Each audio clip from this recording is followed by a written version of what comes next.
Okay, cool. So now it's doing its thing, and then we can get started whenever. Yeah. I'll do the gotta get the intro in. Hotty toddy. God Almighty, it's a Sweat Equity podcast coming to you from Tocobaga Consulting office. Oh, and you almost have to restart that because I didn't hear the music or anything. I don't have it set up to the mixer. I got to put it in post. So Ah, yeah, damn. yeah. All we right, don't well, have this. We don't have everything set up in here. All right, well, restart that. This isn't no. This is no. We're keeping it. We keep it raw in this piz. Well, damn, man. It's the music that gets me pumping. I know When you it's got to. kinda, You got to play the Londoners in your head, and then it'll vibe like that. That other voice you're hearing is Damian Alpizar, what creative director, owner, operator, editor, animator.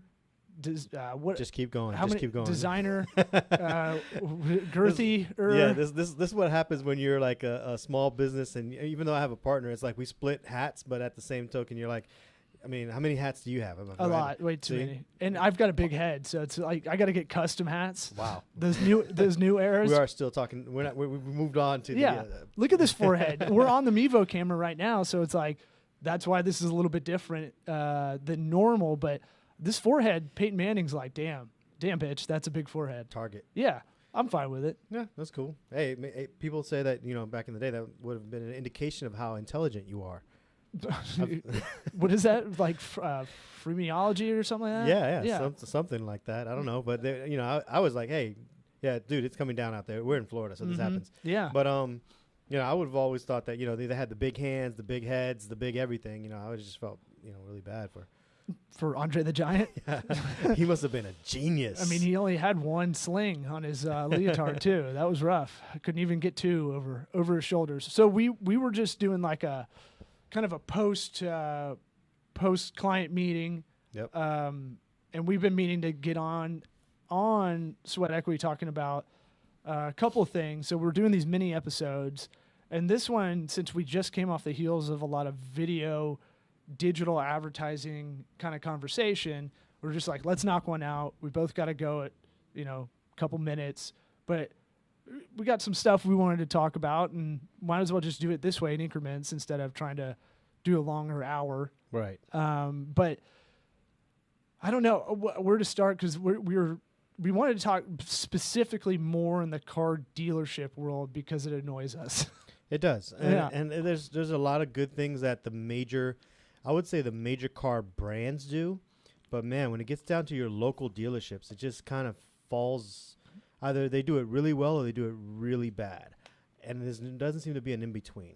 I've been all over the country doing stand-up in my earlier days. I've seen every kind of like car commercial around the country, and it's like they all are bad everywhere. Yeah. It's crazy.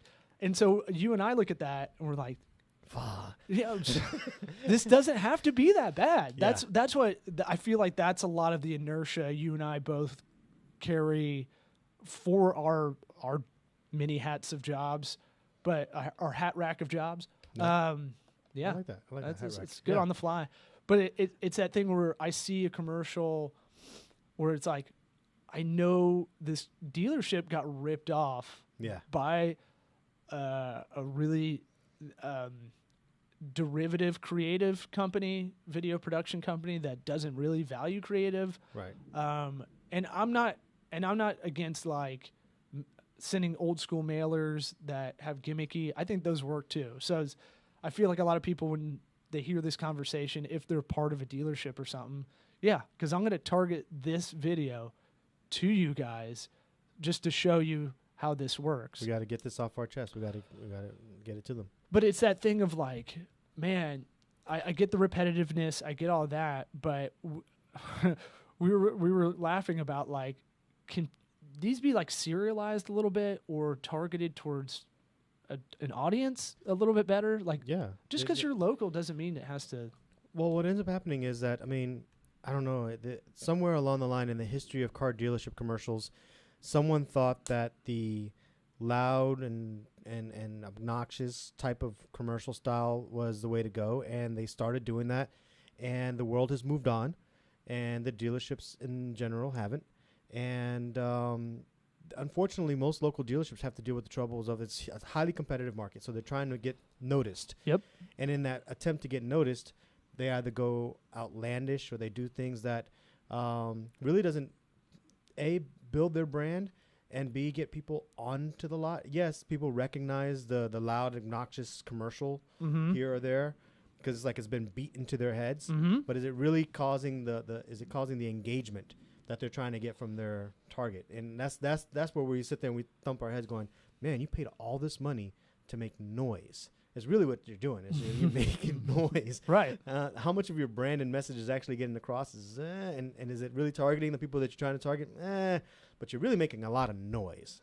Yeah. Yeah. And in old school ways too, you hear people parroting the slogan or the noise back. That's like your only stat. Now we have stats. And it's funny you said, get them on the lot, because I tried to do a little bit of research before we talked about this on air and, trying to get our marketing package together for this. And everything I'm reading about the industry, the two things you kind of said, you've got like industry-wide, you've got more noise than ever as far as there's more brands. Everything's kind of segmented preference-wise just in general now, because there's how do you want to digest news or social media or almost anything is kind of splintered off. And then you've got disintermediation. Yeah, that's right. Damn. See, that's that forehead at work right now. That's the forehead. So that's like the Uber of whatever, the Airbnb of whatever. They found, why does this have to be this way? Let's take out this intermediary, and stuff like Carvana's coming up. You ever seen that? Where like you can order a car, just have it show up. Yeah. And if you don't like it, they'll take it back. So there's stuff like that you have to compete with, because that's like bringing the lot to the house.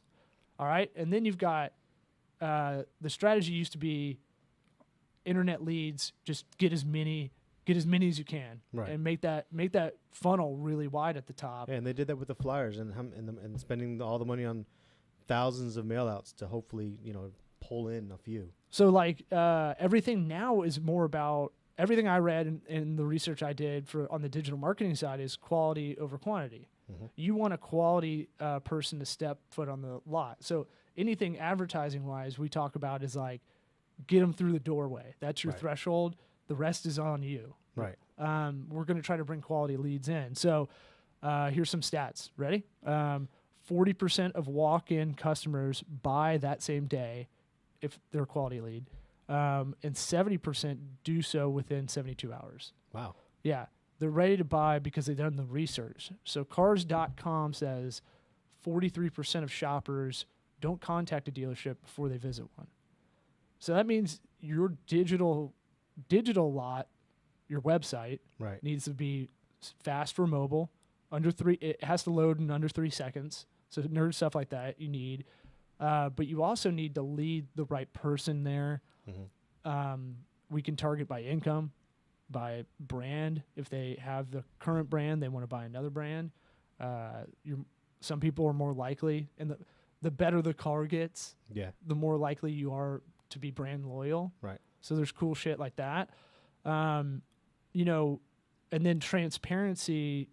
I mean, I can keep going. I feel like you had you had something. Do you? No. I'm intrigued because I did not do this research. My research is all on the getting them to the door part, but you actually have stats beyond that. Well, it's like we were talking about. You have to have the creative and the technical side marry each other, and then it's going to be like a scissor. That's why we make such a great couple. Oh yeah. We'd make cute like white Cuban babies. Yeah, totally. Both of our women are like, what the? Here's your other dad, nerdy Manny Ramirez. So 63% of auto shoppers still were researching dealerships after walking on a dealer's lot, and more than half of those visited additional dealerships based on what they found on their mobile devices. So what that basically breaks down to is basically what happened when I was on the lot last time. I'm looking at a car, I'm checking out its price, and then I'm on my phone while the salesperson is someplace else, and I'm checking out like, okay, well, what does this other lot have this same car for? Yep. What is this going on? And then even if they had a better price, it was a matter of like, okay, well, I did my research before I got the car, So what you're telling Yep. me is kind of like, oh, wow, I kind of just went through that, which is kind of fascinating. I did my research before I got the car. I knew what kind of car I wanted, but then it became a matter of the culture and like where would I go and where would I feel comfortable, what sites did I go to, what was offering what. And you're right. By the time I walked on the lot, I kind of already knew what I wanted, and it became a fact of what brought me to that lot in particular, and then what happened after I was there. But there was a lot of research and stuff that goes into it before I even walked onto that lot. Yeah, and so what you're getting to is now transparency matters. You need a frequent message, you need a consistent one, but now if you can be more transparent as a local business, it's still an industry that people don't trust. Yeah. The consumer doesn't trust naturally, so you're always going in with skeptics. If you can build this loyalty within your employees in a message projected out too, so your employees buy into it, everybody that's in the admin side, the financing side, and the sales side, they all have a good attitude, Chick-fil-A style. That's more internal branding to me, but it will bleed out everywhere. And then the other part is if you do a consistent message, using behind the scenes stuff with people there via social media ads or something like that, it will build that loyalty to like, oh, I feel like I kind of know these people after a while. Well, yeah. I mean, if I'm going to walk into any particular lot, I mean, one of the things who's that amateur with the phone still turned up? I'll throw another thing. Another thing I found that was interesting was it's hard to track leads consistently data-wise for lots a little bit because it's skewed depending on inventory. So inventory can adjust promotion. The reason I think this is interesting is because we can work creatives on the fly, or we can have, inventory style creative ads ready creative to go. stores end of the year, creative stores mid-year, creative stores, things of that nature that are specific for times when inventory may be higher and or lower. Right. So you send us a Slack message and it's like, hey, we got to now, all right, we have to switch gears on a dime. Mm-hmm. All right, flip this other campaign on. Cool. We've already got it shot because we already thought about it in pre-production. You know? And I think that's another thing. When you were touching on the consistency and the trust part. When you look at standard marketing methods that are used currently by local car lots, they're using the commercial, which has a broad message. They're using the flyers, which has, again, a broad message. And they're casting this very, very wide net. They're not really conveying messages or making messages that are, A, frequent enough, Mm-hmm. and B, specific enough for it's almost better to have 10 very specific messages that will reach 10 very qualified buyers than one broad message that you may send out to 1,000 seekers, not even buyers. They're seekers. They may be interested, but they're not a qualified buyer. So, and that's really one of the beautiful things about that, what you were talking about, building that culture. That can come from almost anybody on the lot. That can come from your sales reps to your sales managers to anybody else on the lot, to even customers who've been on the lot and just like they're sharing their experience and things of that nature. Yeah. We've talked about this. Employee hiring for the lots as well can be done through online advertising and good creatives. We've already worked on projects where we go, hey, we can try to make this funny and I'll get to the funny part, why that's important on the creative side. Funny and like show why this is a great place to work. Mm-hmm. And we go show the corporate culture. Yeah. Oh, you can move from whatever the grunt is at a dealership all the way to this because this guy did it. Wash boy, detail boy. Sure. Nothing against wash boys or detail boys. We need you guys. There's a career path. I think people care about that because more people are jumping around jobs and it's a freelancer society for everybody under 35 now. But it doesn't mean they may want to do different jobs within the organization, or at least have a pathway. Yeah. You go from detailing cars to sales to finances to all of a sudden, lot manager or something like that. Lot manager is not a proper term, I don't think. But so also day parting ads as the other part of the time inventory matters, where we can go if we know it's going to be rainy for the next 7 days, we can slow down that ad spend. Right. day to day, because there's not going to be as many people. Or ramp it up for those 24 to 72 hours that you mentioned earlier. Yep. So Oh, promotion times. Yeah, retargeting and things of that. And I'm excited to look at like Hulu and Spotify and Pandora as other avenues that are kind of somewhere in between.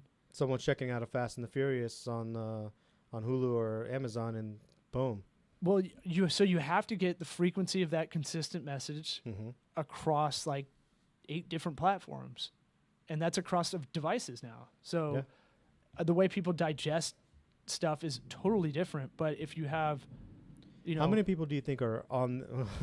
This is I know you didn't have a chance to look this up, but I'm putting you on the spot. If you had to guess, I hope I know it. I know, right? If you had to guess, mobile searches versus web searches versus people actually watching commercials on TV, percentage-wise, which one do you think wins in that race? What do you mean? Just people straight up going to Google? Yeah, people on Google, on their Bing, social media, just defaulted, just on their phone versus on their computer versus on actually watching. Like, I haven't seen a commercial on TV in forever. Oh, well, you probably cut cable, right? Yeah, I did. So, there's going to be more platforms.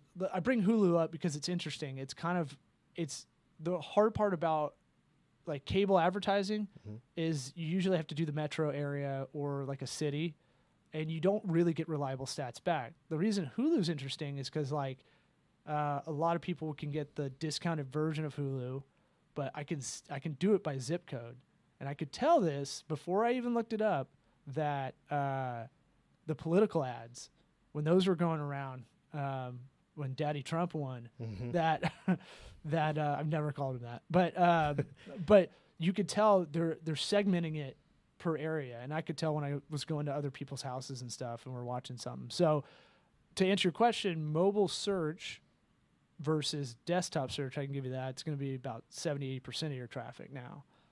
Mobile is interesting because it's like a low jack. You can sometimes tell where they're looking at this stuff. Yeah, so if someone's on your lot, you can tell that they're searching for stuff on your lot or around the corner or down the block or whatever. And it's usually more personal because you don't let a lot of people use your phone. So when you retarget that person, you're closer to 30% of getting that lead back. So, the other part of that is, so you said desktop versus mobile versus television. TV? Broadcast. So good old-fashioned cable. Can't even say rabbit ears anymore, but I'm saying just a good old-fashioned cable. So I don't know if you completely throw away cable. No, but segment it to the channels that it needs to be on if you can. Right. Or maybe just supplement that by other traditional means.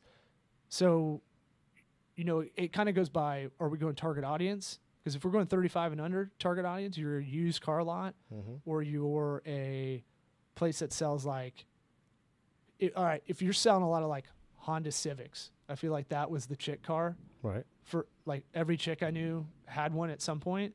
So Honda Civic, we're going target audience first in this idea, and then we're going to go to the platforms that matter to them. We're definitely hitting Pinterest.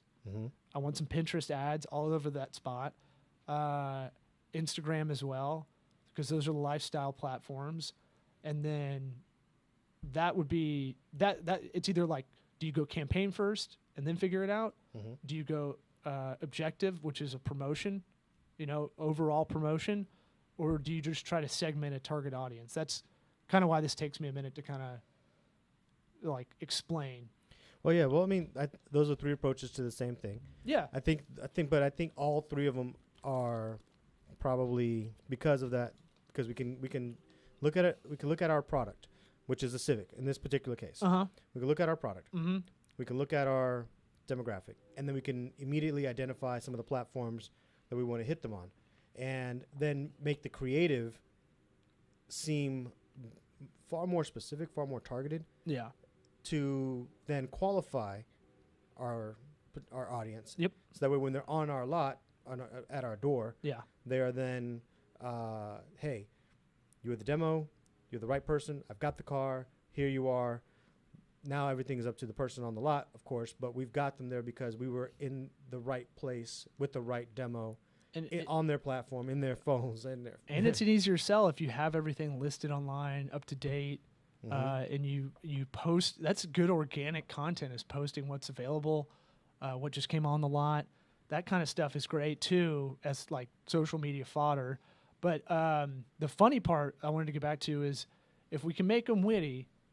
Like Geico does a good job of making those interstitial YouTube ads. They're you got 5 seconds or whatever before you can skip to that younger demo. But if you can, they can make it funny in 5 seconds. I feel like we can too. Funny gets shared on social media, so you don't really share that on YouTube because it's not it's somewhere between social media and pay-per-click kind of area. But social media wise, if you make consistent, funny, digital ads, those are the things that get shared. That's the organic reach. That means you get to spend less on ad spend online. Yep. So, all right, we got to close it out because we got to get on a call. Yeah. Thank y'all for listening. More when it happens. I'll see you. You got to hit that button. This is where you edit. Button. This is what you edit out. Mm-hmm. Gosh darn.